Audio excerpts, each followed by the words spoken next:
aí, tudo certo? Eu sou Natan Sayun e esse é o R-Final Podcast. Olha, eu não sei quanto a vocês, mas parece que hoje o mundo todo tá falando sobre TCR. Good morning and the warmest of welcomes to Vilicum in San Juan. We are live from Argentina for a new round in a TCR South American Championship. This is the 7th event of the year and the first stop of the Final Four we'll have in Argentina. ¿Qué tal? ¿Cómo están? Muy buenos días para todos. Bienvenidos. Esto es el TCR Sudamérica Banco BRB, fecha 7 del campeonato 2024. Estamos en San Juan, en el centro occidente de la República Argentina de Matías. Ótimo dia e seja bem-vindo! Estamos em San Juan, estamos em Vilicum, região central da Argentina. E o TCR South America 2024 chega à sua fase decisiva. TCR! Tá, eu só dar uma mudadinha de canal que a gente já percebe de cara. E claro que a gente não poderia deixar passar isso barato. Fase final de temporada, o começo da temporada argentina no Campeonato Sul-Americano. E eu e minha equipe também temos que dar nossa opinião sobre isso aqui. Mas sem música não tem jeito. Não, peraí, editor. Essa aqui eu acho que não condiz com o ritmo da corrida. Faz o seguinte, deixa essa, mas coloca uma batida um pouquinho mais agitada.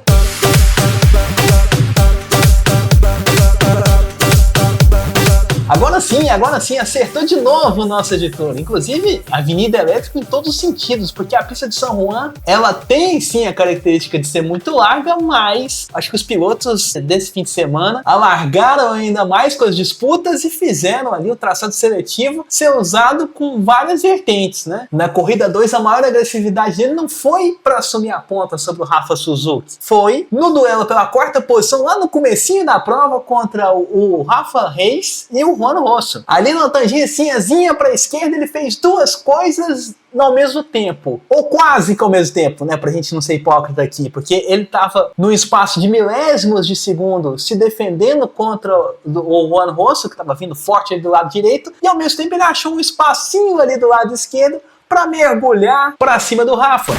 Ali não conseguiu passar o piloto brasileiro porque teve que recolher para não bater, não estava cabendo os dois na mesma tangência. Mas não instante, mais uma das duas coisas ele conseguiu, que foi se defender contra o Rosso, inclusive tocando porta ali com o piloto argentino também. E detalhe, se a gente for vendo no começo da disputa, na hora que eles começam a pensar na curva para a esquerda, tem sim um toque de porta do Juan com o Matias. Então realmente não estava para brincadeira nenhum nem outro, principalmente o Matias que venceu as duas provas, né? Eu acho, assim, a segunda prova mais intensa do piloto do ex-Stock Car, porque ele tinha saído de 10º lugar por causa da inversão de grid, porque ele tinha vencido a primeira, inverte nos 10 primeiros, ele estava largando na 10ª posição, mas também por causa da intensidade das ultrapassagens. A gente não tinha visto, eu pelo menos eu não lembro do Matias Rossi tão agressivo na época de Stock Car quanto a gente viu nesse fim de semana lá em San Juan, realmente esfomeado nas disputas de pista, inclusive um pouco antes dessa defesa contra o Juan Rosso, ele brigando contra o Rafa Reis, chegou a encostar umas rodas na terra ali do lado esquerdo do traçado, porque ele desceu lado a lado da curva com o Rafa Reis, e nessa intensidade de alta velocidade sobrou a terra ali pro Matias. Ele, inclusive, foi um dos destaques do meu amigo Rodrigo Carelli depois da corrida 1. Eu pedi para ele gravar um áudio aqui explicando, comentando sobre a corrida que tinha aberto ali os trabalhos do domingo, e o piloto do carro vermelho era um dos destaques aqui do nosso amigo, do áudio que você vai ouvir agora aqui no R-Final. Solta para nós aí, editor, por favor. Bem, Natan, o míssil decolou em San Juan Vilicum. Por que eu estou falando isso? Porque Matias Rossi, o apelido dele é míssil, né? A gente vê aí, inclusive o perfil dele nas redes sociais é míssil, e o míssil decolou lá em San Juan Vilicum. Primeira vitória de Matias Rossi no TCR South America, segunda vitória da Toyota no ano, ela tinha vencido a corrida 2 lá em Cascavel com o Fabian Iannantoni. E o míssil, né, o Matias Rossi, segurou ali as investidas tanto do Matias Craveiro quanto do Juan Manuel Caseja. Os dois pilotos da Honda pressionaram bastante o piloto argentino, mas o Rossi conseguiu ali administrar a questão da temperatura dos pneus, tendo em vista que estava muito frio lá em San Juan Vilicum, temperatura ali na casa dos 22 graus na pista, 14 graus ali temperatura ambiente, então o Matias Rossi conseguiu segurar ali as investidas tanto do Craveiro quanto do Caceja para levar a primeira dele, ele que tinha feito também a pole position, só não fez a melhor volta, né, barba e cabelo para o piloto argentino, que estava muito feliz depois da vitória e já está muito esperançoso e com muitas expectativas boas para a próxima etapa, né, de Buenos Aires, que ali é a casa dele, né, ali ele vai correr no Festival de Velocidade que vai ter TC 2000, enfim, muito à vontade o piloto argentino Matias Rossi. Para os brasileiros, um bom resultado também para o líder do campeonato, Pedro Cardoso, né, que tem 317 pontos contra 283 pontos do Rafa Reis. Eles chegaram com essa pontuação, estão brigando diretamente pelo campeonato de pilotos ali do TCR South America. Daqui a pouquinho tem a corrida 2, mas fica aqui o destaque para o Matias Rossi, a sua primeira vitória no TCR South America, um míssil que decolou lá na Argentina. Natan, grande abraço a todos e até a próxima.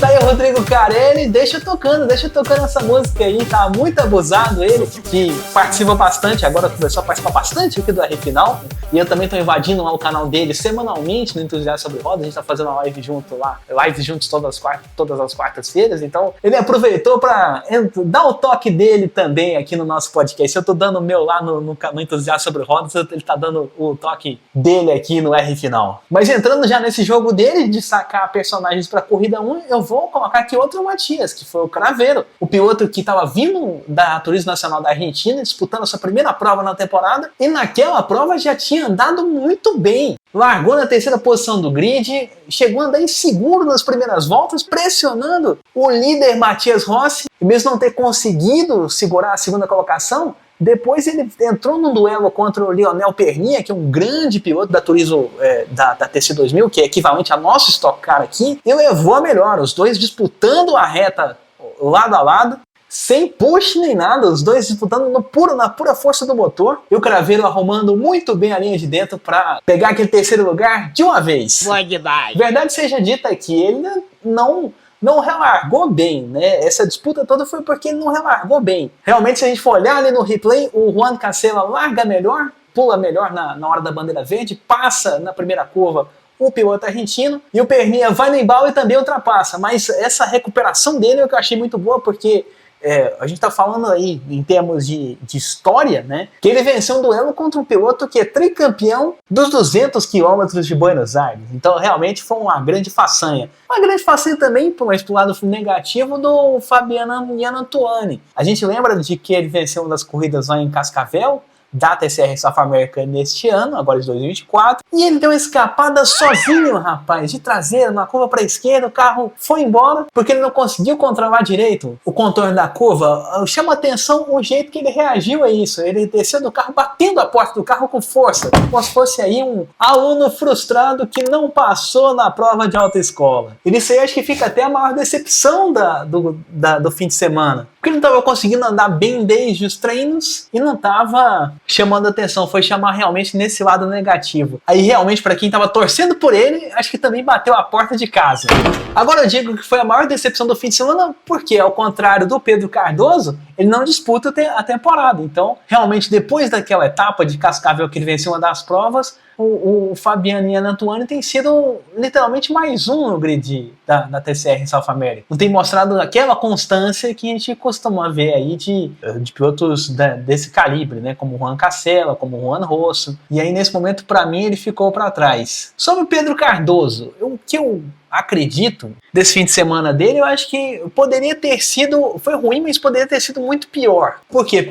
Pelo menos com um carro com 40 quilos a mais, ele conseguiu marcar pontos na corrida 1, conseguiu chegar na 10ª posição, conseguiu apoio para a corrida número 2, e aí se manteve nessa luta pelo título. Mas falando da corrida número 2 aqui especificamente, realmente essa foi um desastre, porque o que atrapalhou ele não foi o lastro somente, o que atrapalhou ele foi a própria saída de curva antes daquela pequena reta. Teve ali o toque com o Luiz Ramírez, ele ficou na linha de fora e de repente ele cruzou a pista do nada e pegou o Rafa Reis e o próprio Ramírez, que acabou fora da prova junto com o piloto brasiliense. Então, assim, na minha opinião, o Rafa Reis, que estava ali na luta pelo pódio, não foi culpado. Quem foi culpado foi o Pedro Cardoso, porque foi cruzando a pista e atravessou na frente do do Rafa Reis. E aí resultou no próprio acidente dele. Foi uma sequência de acontecimentos que começaram a dar errado por culpa dele, influenciadas também pelo peso do carro. Ele já estava mais lento por causa do lastro, então você viu que ele estava, se a gente for dar uma olhada bastante ali nas imagens, dá para ver que ele segura muita gente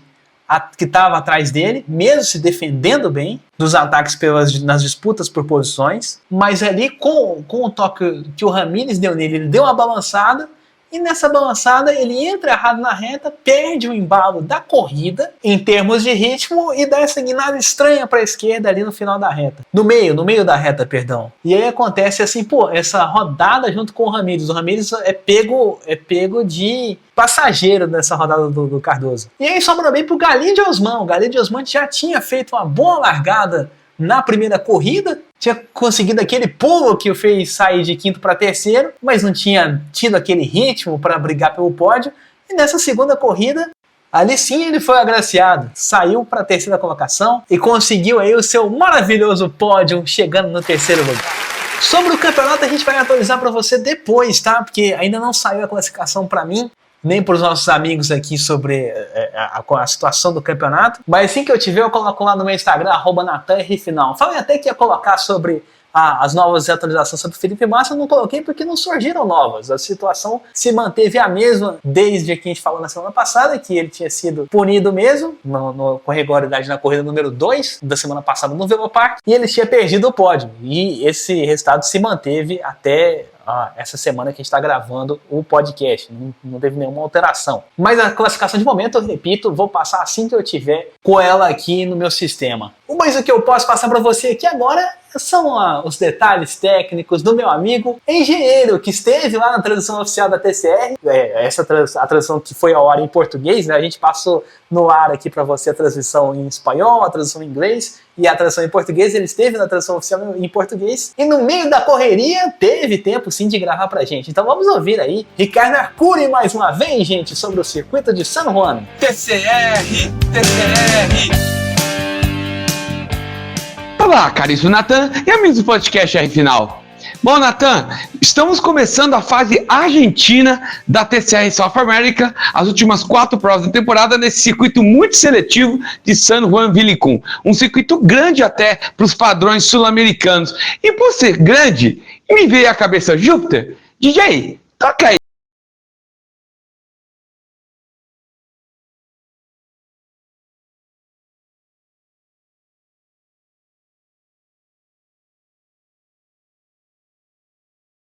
Bem legal, melhor do que eu imaginava. Ele tem aqui alguns trechos que lembram até circuitos nível A da FIA, com boas áreas de escape, com aquelas zebras verdes após as zebras comuns, para você poder dar aquela abusada, mas não ser asfalto. Então, eu gostei muito do que eu vi. E tem até um dado interessante, aquele morrinho que temos na reta dos boxes, na verdade, ele é artificial e foi criado por 70 mil metros cúbicos de areia. Tá? Então aquele foi criado apenas para o circuito de San Juan Vilicum. E é um circuito, como eu falei, muito travado, ele tem várias curvas de baixa, mas por outro lado ele permite as ultrapassagens, seja naquela freada no barranco do morro artificial, como também naquela reta enorme, oposta de mais de 800 metros, que já é suficiente chegar a velocidades acima de 230 km por hora e depois ter uma freada forte, então se permite as ultrapassagens, né? Temos também algum trecho de alta, principalmente aquele trecho da pré-reta oposta, que é onde os pilotos sofreram bastante para conseguir tempos no Qualify, porque ali você acaba esquentando o pneu demais e aí você perde aderência, perde tempo e no final dos qualis acaba sendo difícil conseguir melhorias de tempo por causa dessa situação.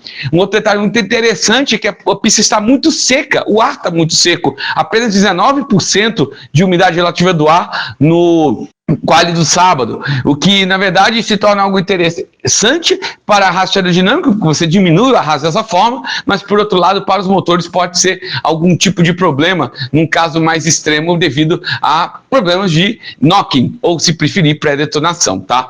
Mas como corrida, eu espero uma corrida bem interessante, porque o circuito pede isso e o carro aceita esse tipo de circuito muito bem. Nós vimos isso acontecendo em Alpine e Mercedes, e esse circuito que, apesar de ser travado, ele é maior e permite mais ultrapassagens que os outros dois do Uruguai. Então, dá para esperar, sim, uma boa qualidade de corrida, especialmente em ver os 3 líderes do campeonato, Pedro Cardoso, Rafa Reis e Colo Rosso, largando juntos nas 2 corridas, seja ela lá atrás na primeira, seja ela na frente na segunda corrida com a inversão dos 10 primeiros, tá bom?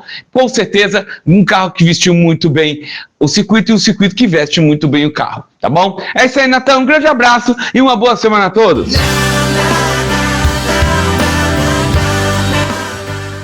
Ricardo Arcuri gravou essa opinião baseado nos últimos treinos de sábado que ele cobriu lá, antes das provas de domingo. E eu vou falar aqui uma coisa, a pista é maravilhosa, eu gostei dela, assim, o circuito de Mercedes era muito bom, com uma pista muito larga, com curvas longas. Essa pista eu achei legal por causa do esquema de subidas e descidas dela. Então, para um carro de TCR que tem a característica de ser muito no chão, deve ser gostoso demais de pilotar. Ginga, inclusive, foi uma briga pelos ponteiros, a gente falou várias disputas aqui. A disputa que o Matias Rossi ganhou contra o Rafa Suzuki não teve essa de ser uma ultrapassagem naquela curva, naquela descida do final da reta, mas foi uma tangência por dentro, depois de uma descida de uma curva. Então foi legal de ver a dança dos carros nesse circuito. Inclusive, uma característica que o Matias fez, que muita gente também fez, foi dar uma espalhadinha na área de escape pelo lado direito. O Matias ele passou o Rafa e depois espalhou, conseguiu manter a posição depois, mas antes disso ele tinha saído um pouquinho do traçado natural.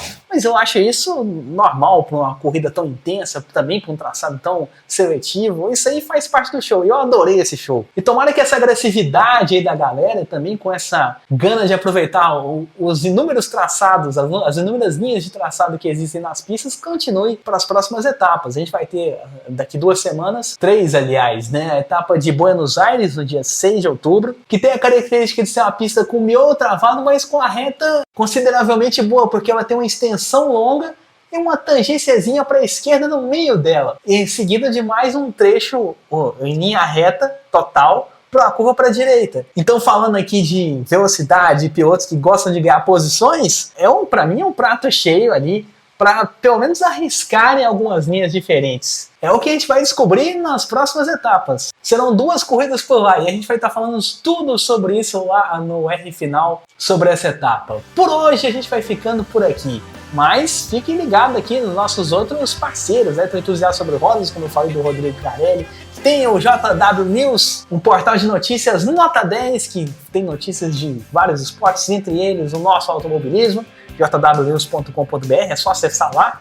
E os nossos amigos do portal ITV High Speed, que estão ali firmes e fortes fazendo corridas quase todo final de semana e lives quase todo dia também. Inclusive eu estive lá fazendo a Turismo Nacional, nesse fim de semana, as 2 etapas de domingo, e uma delas teve um final maravilhoso. Se o nosso editor puder colocar aí, eu vou agradecer muito. Solta um pouquinho, só pra galera ficar curiosa, editor, por favor. Mas ele vai ter que inventar um ponto de ultrapassagem agora, falta pouco. Sangalli se defendeu durante a prova toda e vem para a bandeirada. Eu te recebo, Augusto Sangalli, para vencer a prova. Peraí. Ou não!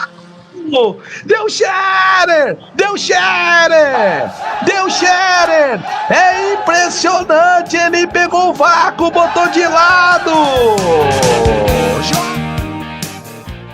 Tá aí, ó, grande disputa ali da chegada do Arthur Scherer com o Augusto Sangalli. Já a gente vai comentar um pouco dela também lá no Alucinados por Velocidade, que é a live que a gente tem toda terça-feira à noite, mas se você quiser acessar a corrida, tá lá completamente para você ver e até entender essa história, porque teve uma reviravolta ali que dificultou a vida do Arthur. Quer saber qual que foi? Acessa lá no portal ITV High Speed para descobrir. O canal é High Speed TV no YouTube.